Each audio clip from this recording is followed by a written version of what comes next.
Le chapitre 4 intègre 4 nouveaux personnages arcantes. Locke, Lena, Loria et Aloka, le dynaste d'Orcunion.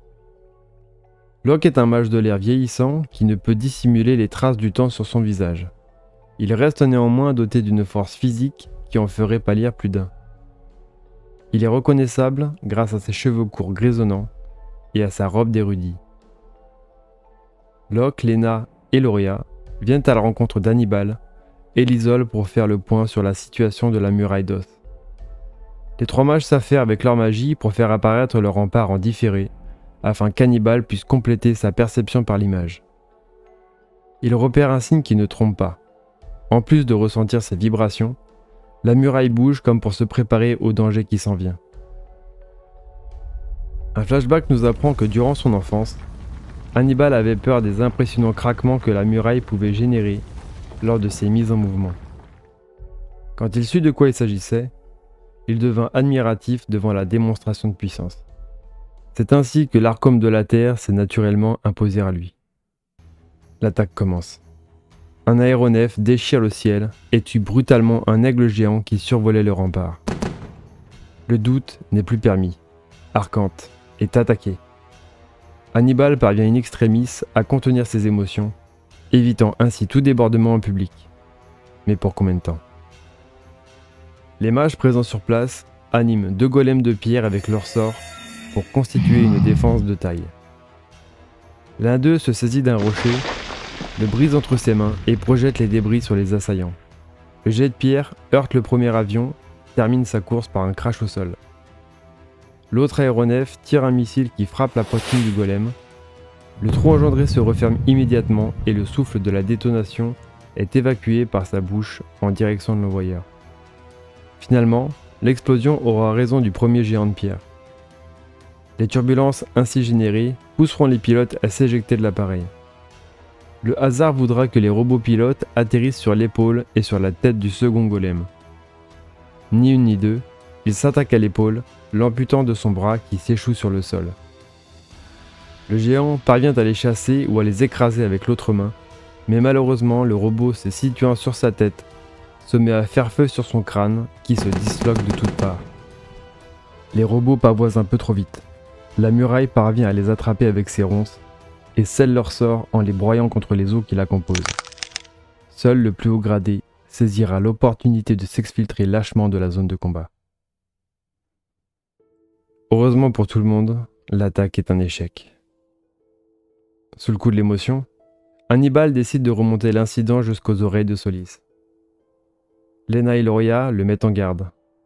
Une telle déclaration devant les dynastes pourrait avoir de fâcheuses conséquences pour la crédibilité de la Malka. Un instant d'hésitation l'envahit. Avoir la confirmation que l'attaque est définitivement terminée serait la bienvenue.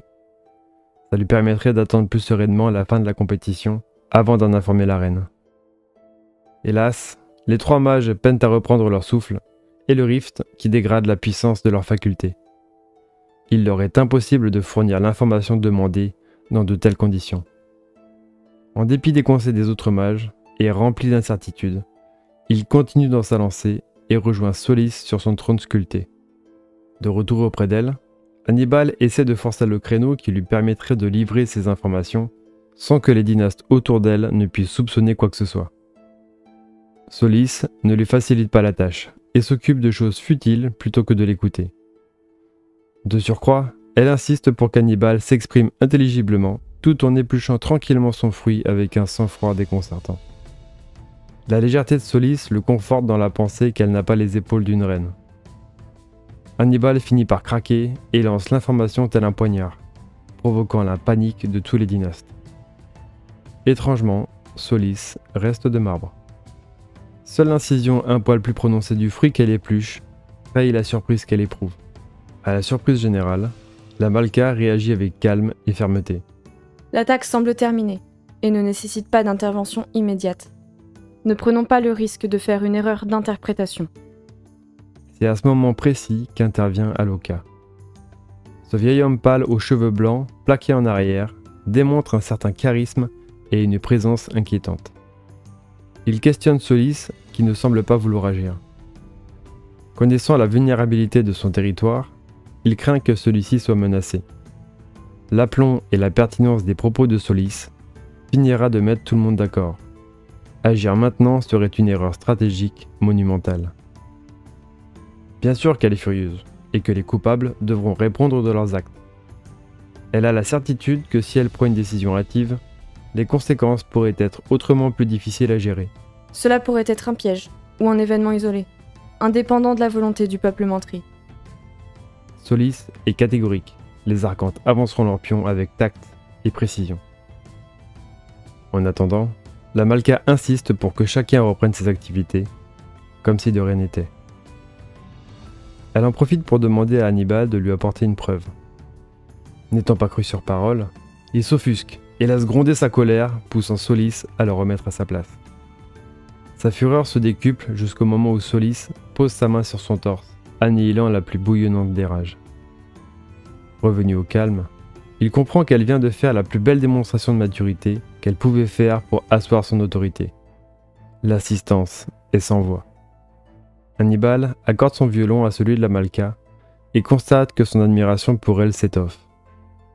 Solis le remercie discrètement en soulevant le masque de la Malka, qu'elle remet en place aussitôt.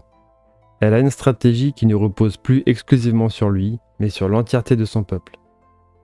Cette nouvelle situation sera source de jalousie. Ici l'ordonnateur. Dans le chapitre suivant, Aurel va devoir montrer ce qu'il a dans le ventre. Récupérera-t-il le collier que Curtis lui a volé ? Abonne-toi pour ne rien rater.